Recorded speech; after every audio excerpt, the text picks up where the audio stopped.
So, I'm a weenie and didn't actually even start watching horror movies until I was 17, maybe 18. And once I started, I literally could not stop watching any and all scary movies I could get my hands on. So obviously, when I actually tried being able to play scary games, because I tried several before this, but would throw my headset off and close whatever I was trying without looking back. But by the time I was able to push through, of course, I did something similar to what I did with movies and had to go down a bit of a rabbit hole.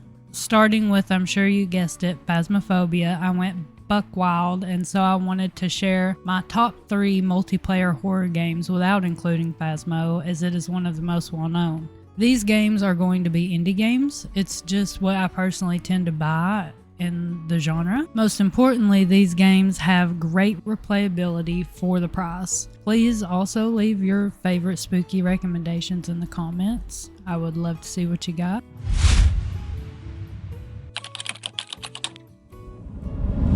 Labyrinthine. I may be butchering the name, I'm not great with words. Labyrinthine is a co-op horror game allowing you to team up with up to 8 players now to solve puzzles, collect items, and run from the horrors within. You can start off playing through the story mode, which I 100% recommend.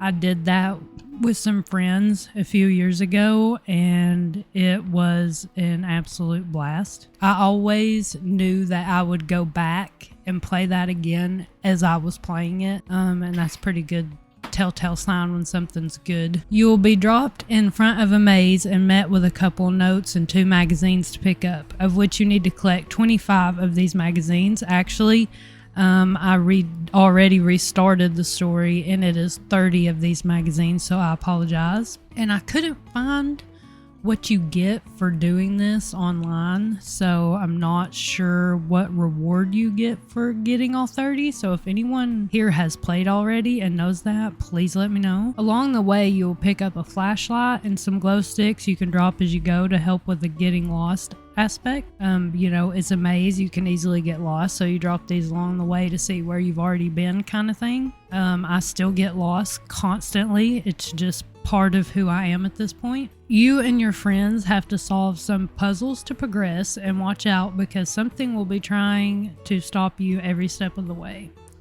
All of these monsters will behave differently, so try to pay attention to how they act around you, to kind of learn how to to dodge them, because if they get you, they're going to kill you. So yeah, you're trying to figure out the best way to dodge them.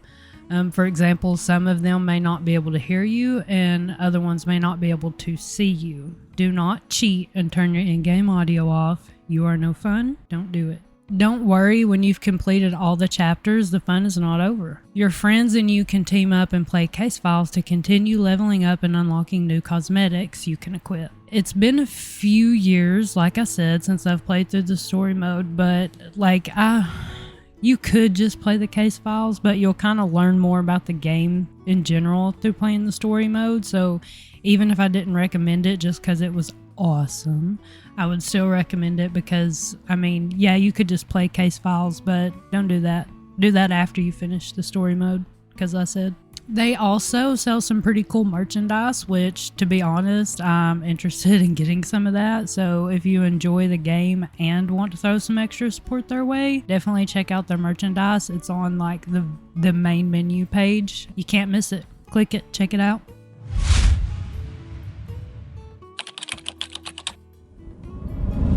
Devour. Not Devourer, Hunted Souls, to be clear. I'm sure that game is good, but I have not tried it. The reviews are good. On Steam, Devour is described as a co-op horror game for 1 to 4 players playing as cultists who try to stop other possessed cultists before they drag you to hell. Run, scream, hide, just don't get caught. There are currently 6 maps, all with different possessed cultists. You and your friends can choose from a list of other cultists who aren't the one possessed from any given map that you want to play. For example, Molly is possessed in one of the maps and you can't choose her when playing this map. The gameplay loop is that you will need to pick up an item, which in the first map is hay, using the hay to draw in a goat to it. When the goat starts to eat it, you can pick it up. You take it out back to the burn pit. You will already want to have picked up gas cans from around the map and piled them back there because you want to pour the gas in and sacrifice the goat. Sorry, but you have to do this 10 times to weaken the possession on the cultist. Again, I'm sorry. I love this game though. The objects possess cultists and what you are catching change from map to map, but the loop remains the same. And it's actually quite fun and pretty difficult, to be honest. You can do this by yourself, like it's been done, but the more friends you have, the better, because every time you sacrifice a goat or whatever the map calls for, the more aggressive the scary as hell cultist chasing you around the map gets. And the more often they will try to hunt you down. You can also collect a certain thing for each map, like magazines and labyrinthine, except I actually know what you're going to get. It's outfits. In the first map, you want to collect 25 red roses hidden around the map, and for doing that, you will get the cutest robes in the game, in my opinion, a black robe splattered with red roses. You can also unlock the cultist by beating any map on normal difficulty. Sure, he looks creepy, but he's actually pretty precious if you ask me.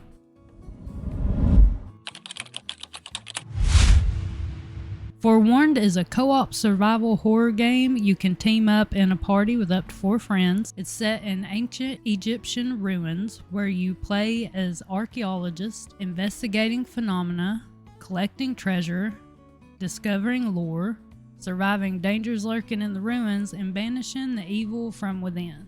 Within the ruins, by the way. The evil from within the ruins, not within you. That evil remains. You and your squad can set the difficulty, map size, and which map you want to play before starting the match.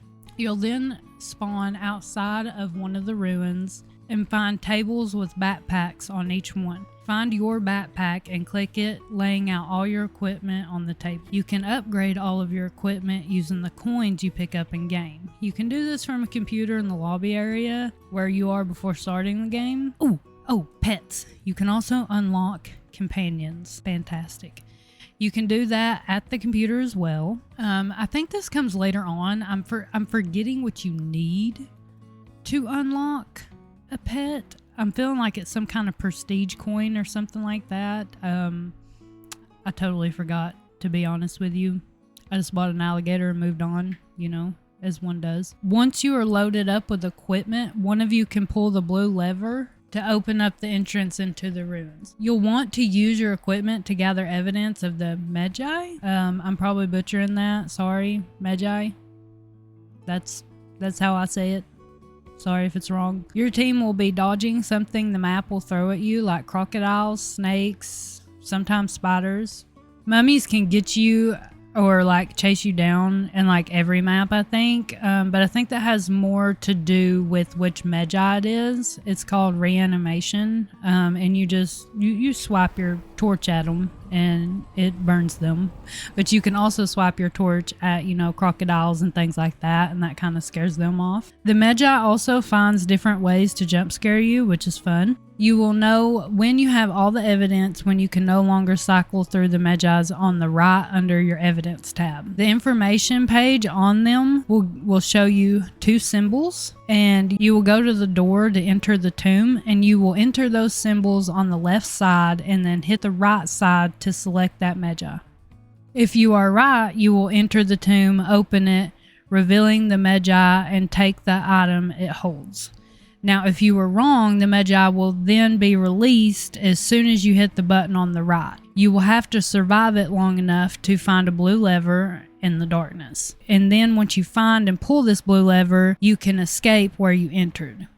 Now, if you got the Magi right, back to if you entered the tomb and you took the item it had, you'll then have released the Magi in this scenario after you take the item. While it tries to hunt you down, you will be looking for this same blue lever. When you find it again, you can leave, or you can go further into the tomb or further into the ruin and banish the Magi. There are so many items you can collect playing this game to show off to your friends, like so.